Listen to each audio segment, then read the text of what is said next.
The entire week, as it happens, some breaking stories that we broke here on HTV, as well as phone calls, all the issues and everything that goes with it right here in the HTV viewing area. It's all next on this week's Week in Review.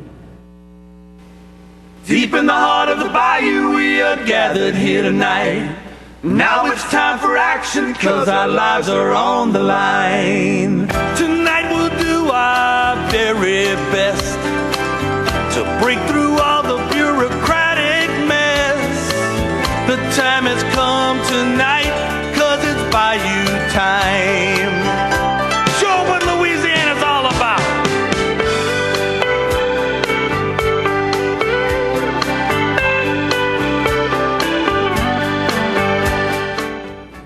And hello again, everyone. I'm Martin False. Welcome to the Week in Review. And certainly, it was a week that started off with some bad news in Thibodaux, as Mayor Tommy Eschete announced to us in breaking news on HTV that they indeed had made an arrest in some fraudulent activity that was going on within the Thibodaux city limits. We spoke to the mayor by phone on Monday. Later in the week, they would arrest a second person involved in that. But on Monday, one arrest was made. I spoke with the mayor. I know you had a rough day today. One of your employees, Trish Gaudet, arrested for injuring public records. Now, that's a first. I've never heard that, but exactly what does it mean? And tell me about the investigation and the arrest today.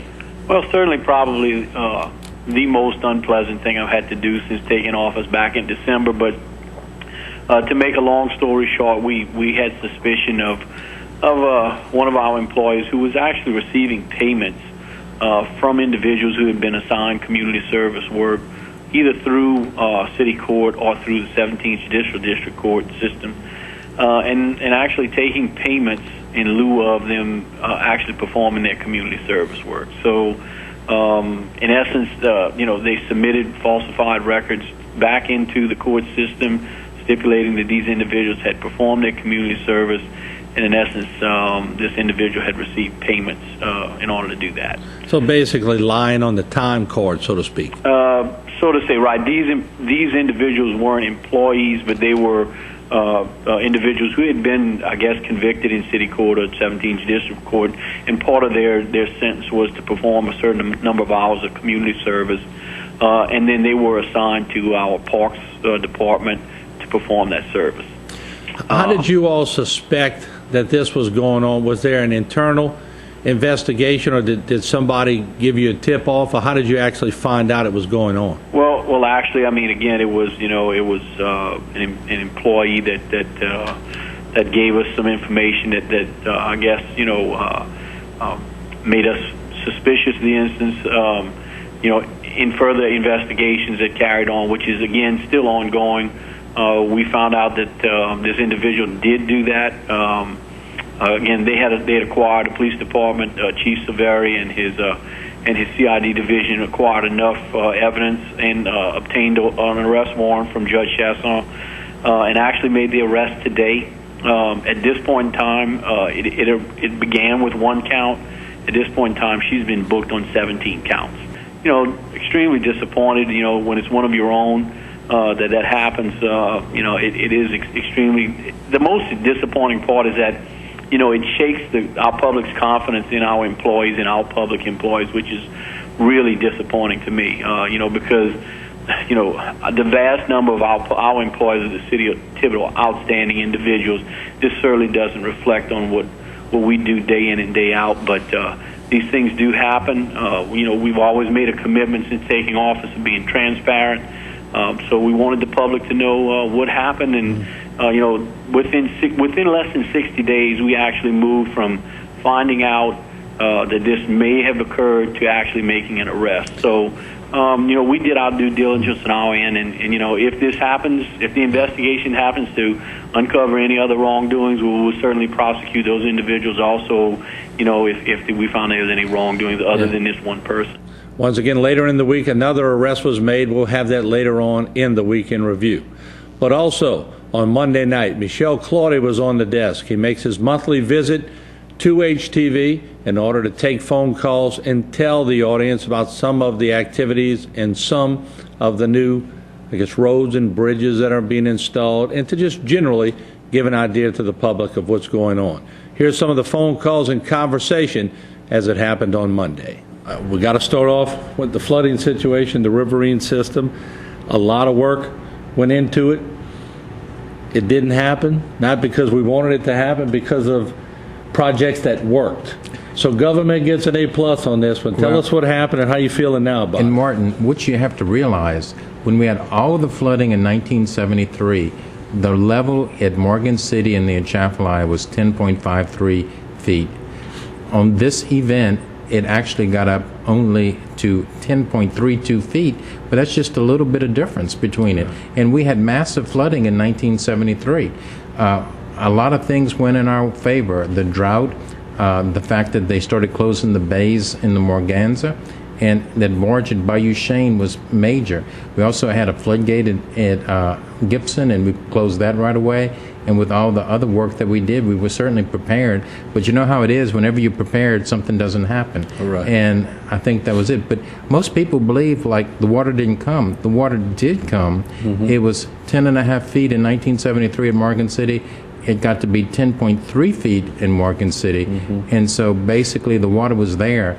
We just had a lot of things that worked. But the Bayou Chene project forced it south, so you had higher levels in Penchant and all the way south. So obviously this Bayou Chene thing worked. Do you now go to the Corps of Engineers and say, okay, we proved that it worked, and try to get a flood structure there? Well, we've already had meetings on that. Okay. We've had a meeting with the Corps as well as a meeting with the St. Mary Levee District. They would like to leave the wing walls there so that in the future all they have to do is bring the barge and they can just drop it in place.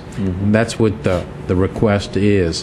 What I'm doing, I'm working in connection with the Corps on our projects in Terrebonne.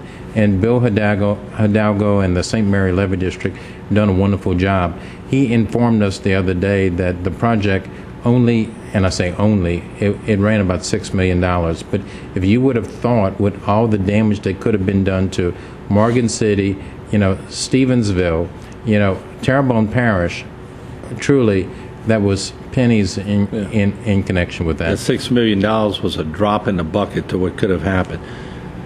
How you found Morgan City, St. Mary, Terrebonne, Lafourche, Assumption seemed to be unprecedented the way everybody was working together. What's your take on that? Martin, I believe there was a lot of prayers, and our prayers were answered. We had so many things going our way, and I've never seen governmental agencies work as well, engineering firms, contractors, churches, citizens, and all the people in our area all pulled together because we had something that we knew was going to be a major problem, and I am forever grateful to all of those that are part of it. Now the Corps, I'm always tough on the Corps, but aside from the initial map that they sent out that sort of panicked everybody, they really came to the rescue too. They did a good job here, didn't they? What did they do? Well, they gave us permits, did they? They gave a temporary permit for the barge. Okay. But as far I take it your take on it's not as high as mine. You must have had a lot of tough negotiations with them. It's not, because when we were having our major event down here, they indicated that, well, look, do what you need to do now, and then we'll worry about it later. Well, again, we're appreciative for that. That gave us the go-ahead, and it showed what everybody knows. If you don't have the Corps, look how much stuff you can get done in a short period of time.